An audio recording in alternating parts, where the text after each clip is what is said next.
Join our staff and leaders of our church as we journey through topics that inform, engage, and inspire the daily life of our church.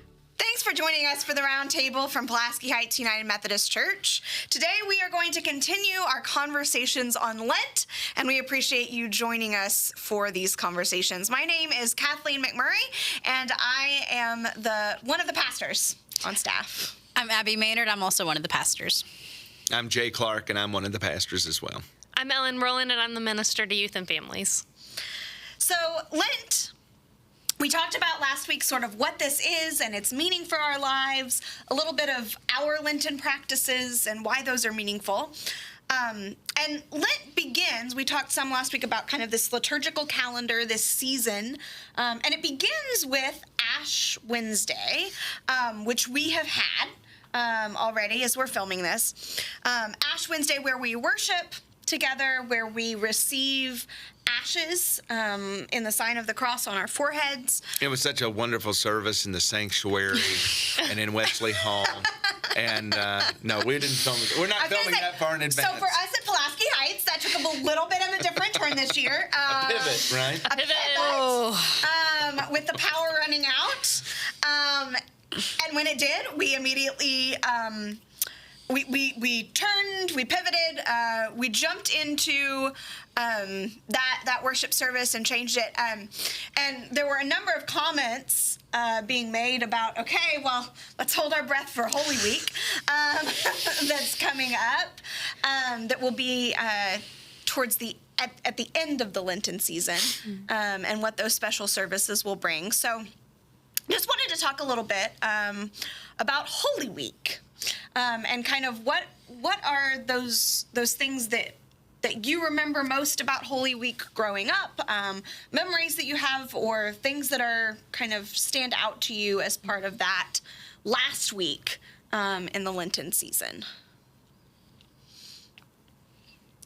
One memory that stands out for me is I would remember going to church and hearing, I think it was for the Good Friday service, they would have a bunch of different people come in and read different parts to hear the story of the Passion of the Christ, which was really interesting because it was this worship experience built around the story, that it wasn't playing out in front of us, but it was all these people that I knew being part of this story in kind of an intimate way, which was really interesting to me.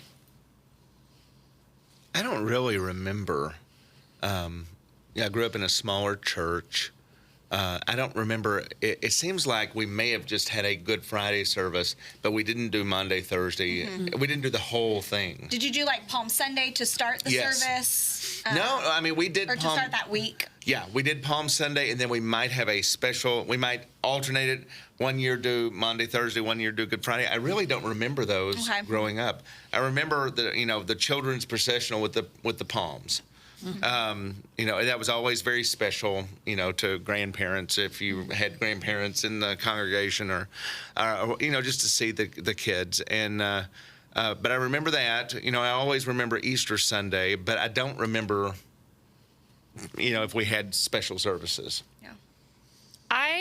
I remember those weeks really fondly, just because my mom is a minister, and that was kind of our special time. Like my dad has never been like I want to sit on the front row and be like the prominent pastor's husband, and that's, everyone needs to do their own thing. My brother is not like a huge church person in general, and I am, of course, someone that turned out to be just as nerdy as my mom. So that's something that we shared together. So I remember the excitement where I think a lot of other kids would have been like, I have to worship 4 times in a week. I was like, there's all these special things that are going to happen this week. And very distinctively, we had a season where my mother was the associate at a church, and our senior pastor had terminal cancer.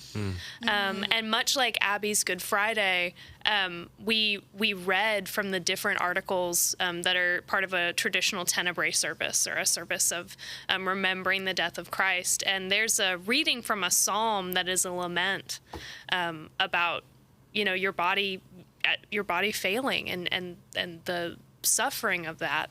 And by accident, this senior pastor was assigned that reading And the air went out of the room. I mean, I was young. I was maybe 10 years old, but that really was a moment for me where I realized that Jesus understands our suffering.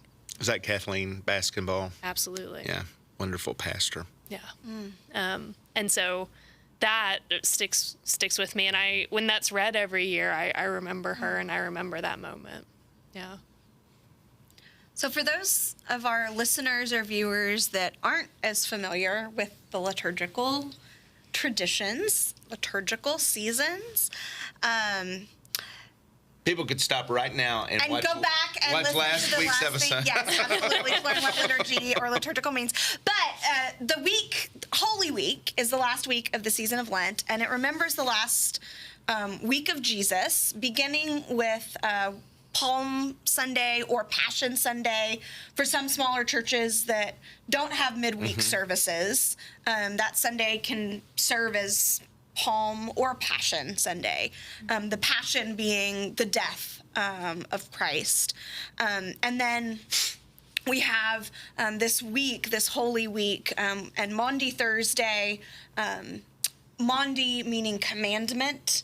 And as Jesus washed the feet of his disciples and gave them the commandment to love one another as I have loved you, and as he broke bread with his disciples, probably, washing his hands between the washing of the feet and the breaking of the bread. Ideally. I had some kids ask me about that one time. But then, so it's a celebration, remembrance of communion and of this commandment to love. Good Friday, which is the Passion, where we remember the death of Jesus. And then Holy Saturday, which is one of my favorites, this ultimate waiting after death but before resurrection. And we don't, in the Methodist Church, have a service on that day, but then on Easter Sunday, we have that. But different denominations have different traditions. Some don't follow the liturgical calendar at all. But others, the Episcopal Church, the Catholic Church, some Orthodox traditions have daily services during Holy Week. We have an Easter egg hunt on We do Holy have an Saturday. Easter egg hunt And we on started Holy out every Easter, every Holy Saturday with, hey, kids, Jesus died last night. No, I mean, wouldn't that just be, but let's have some eggs. Yeah. So there's that. You're welcome. So thankfully, we don't do that. But yes, Holy Week, different churches have different traditions. And some of them mix traditions, like having an Easter egg hunt the day before Easter. Right. There you go. There you go. I had a pastor friend that the Sunday, because their special services people weren't attending, and they were missing out. Yeah. On getting to Easter Sunday, like we talked about in last week's podcast. But so this pastor started the Sunday after Ash Wednesday with Palm Sunday.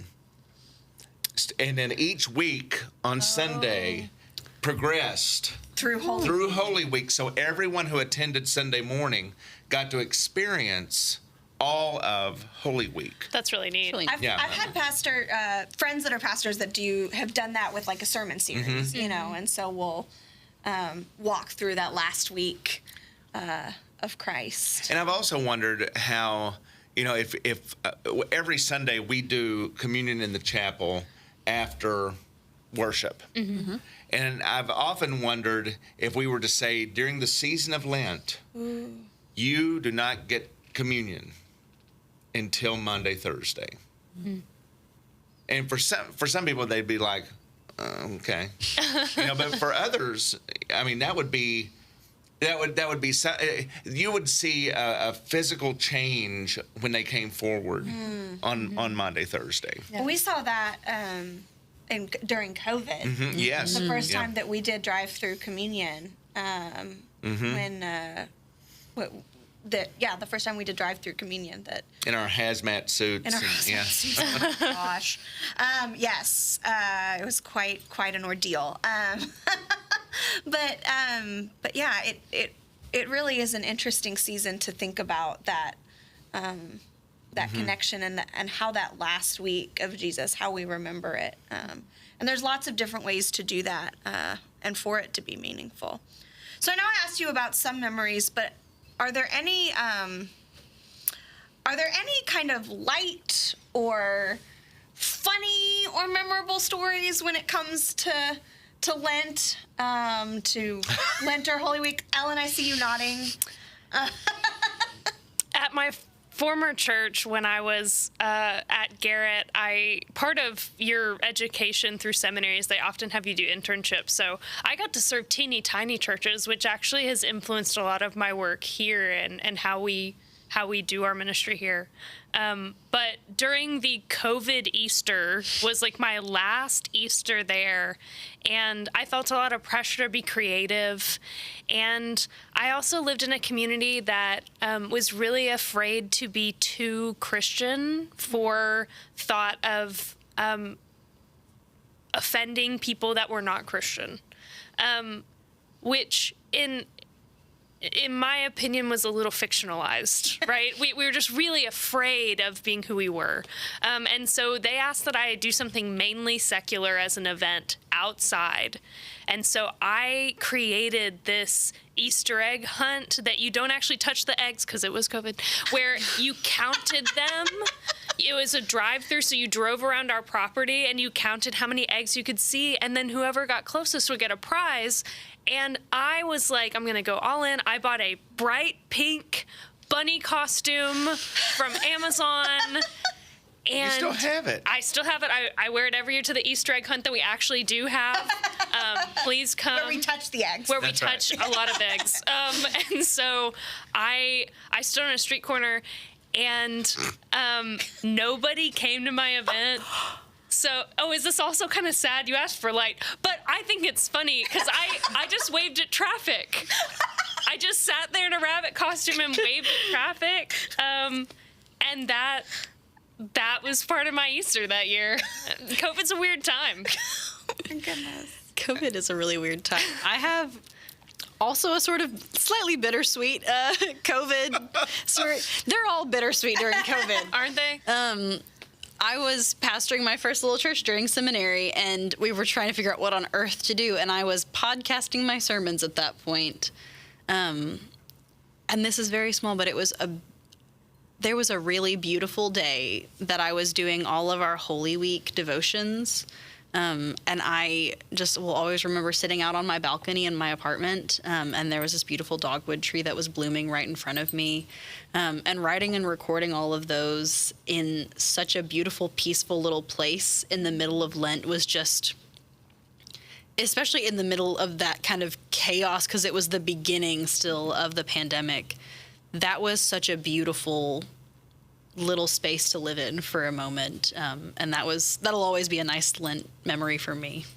I have two. One, this is a long time ago. We were having children's lessons in worship, and I had the one in Modern on Easter Sunday, and that Sunday, someone actually brought a rabbit with them, a pet rabbit. And I had planned this really neat lesson, and she brought the rabbit up there, and I just had everybody pet it and said, "Let us pray." And I mean, because anything I'd said wouldn't have made a difference. Yeah. I mean, No one was zoomed in. but I think my favorite, when I worked at the Church of St. Paul and St. Andrew United Methodist in New York, we had Lenten devotionals every week. Mm-hmm. Every Wednesday night. And so I invited a friend of mine that really hadn't been involved in church in a while, even though his mother was a pastor. And so I talked him into going. Well, I introduced him to my friend who was the associate pastor there. And I said, this is Freddie. My friend Freddie, we went to school together and, blah, blah, blah. So she got up and her sermon was about the power of names. and how important that was. So, that was what her whole sermon was about. And then we got up and served communion, and she went up to my friend Freddie, who she just met, and she said, "Frankie." and of course, I'm standing there, and I start laughing, and he starts laughing, and she doesn't know what she's done. But anyway, so yeah, names are important. That's awesome. That's awesome. Well, a couple. I remember vividly last year when our mid-youth came to our Ash Wednesday service, as we were giving out the ashes, and we say, "You are from dust, and to dust you shall return," that one of our lovely little 10-year-olds leans over as he is getting ready to receive his ashes and whispers to me, "Are these people ashes?" And I was like... We now make it a huge point in mid-youth every single year to explain where the ashes come from because palm of that. branches. Yes. And a lot of churches from the palm branches from the year before. Absolutely. Yes. But the fact that, like, not only was he asking, but, like, that wasn't a problem because he was leaning over to receive them. So it wasn't, "Are these people ashes?" And it was just like, "Hey, what person is going on my head?" So that's a great memory. And then Ash Wednesday this year will also never be forgotten, with the power going out 15 minutes before worship. And then it coming on 6 minutes after worship started. That's right. Yeah. Yes. So that's... I also will never forget being at Youth Bible Study on Ash Wednesday last night, and in talking about Ash Wednesday and mortality, the lovely person who was hosting brought in a tiny urn with her grandparents to join because she felt like the ashes needed to be part of the conversation in a real We're having a discussion way. about mortality, and that is just their sense of humor, and I love that. And the only thing that would have made it better in knowing the grandparents, they would have loved for you just to crack it open and go, "Hello."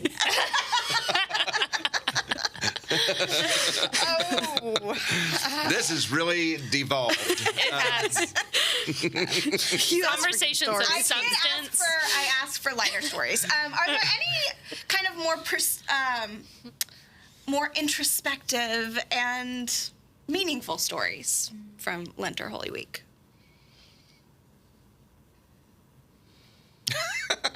No.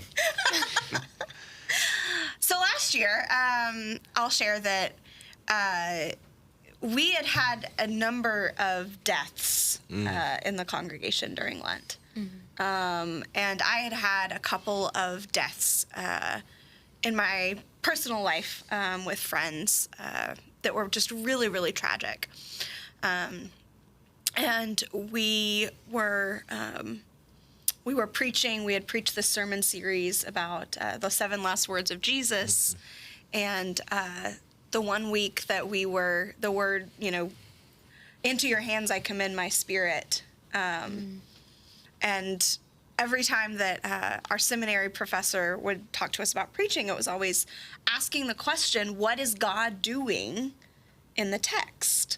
And in the midst of all of this death, and as I was preparing my sermon, I just kept on saying, God is dying, which of course is not true. But there was it was a really, really difficult season to kind of wrestle with. And we've talked a lot about how the season of Lent is this way for us, this invitation to process grief and to process different things. But I remember sitting, I was not in reading in the Good Friday service last year. And so just kind of sitting in the back of the sanctuary for that service, and then after everyone had cleared out, and just kind of sitting in the darkness and wrestling with death, but also how, we do affirm that it's not the end. allowing myself to kind of sit in that a little bit more. As pastors, sometimes it's hard when we're running the worship services to kind of really be present and experience that. But in that season where there was a lot of death in our church and in my life, to need that space on Good Friday to sit with that and to say God's been here before. God knows what this is like. Right. As I think about my, I've been in ministry for 4 Ash Wednesdays now, and 3 of them have been at least mildly disastrous. So it's your fault. Apparently. But in every one of those cases, the first time our pianist got sick at the very last second, so we had no music, and there was an accident, and I almost didn't make it to the service in time because I was having to drive an hour out to get to it. And then the second time it was COVID, and so we were doing it in the parking lot in the dark, and our lights were like headlights shining onto us. And then yesterday, when our power went out, and I'm just blown away every time by the way that people still show up. And that specifically in these times when we're talking about like a season of darkness, the community of faith really shows up in that darkness to worship together and to feel all of that together. And that's just a really powerful thing to me, that like specifically as everything seems to go wrong, God is still working and still present with those people anyway. I was going to say, God shows up. Oh, too. yeah. Regardless of, our best efforts. Yes. And we were able to, make things happen yesterday. And the congregation that's what they'll remember. It's sort of like when you take a youth trip and you go into a great place and you put all your work into it, and the bus or the van breaks down. Yeah, we have that happen a lot. Right. But the kids remember the bus breaking down. Absolutely. And but that's kind of what happens to some of these services that go crazy. There were a lot of people who came to Ash Wednesday, and it was in a weird way because they had missed Christmas Eve. Right. Because we'd had the pipe burst. And so for some of them, it was their first special service. And then when they got here and there was no electricity, they pushed through, and they were like, that was so special. So that's going to be a memorable thing for us. And I think a memorable thing for the congregation. Absolutely. I told this story in a sermon that I was able to preach probably a little over a year ago, but during that COVID era where we started to go, well, let's do drive-through communion, my churches on the North Shore was one of the first to do it and kind of commit to that. And we had a lot of people show up that we knew, but we had a ton of people show up that we didn't know. And one of the cars that pulled up was a man that, and it was almost like we were like piping in the communion, and then you step back because everyone's so afraid. And he leaned out of his car and said, I have to tell you something. Right when lockdown happened, I was diagnosed with cancer.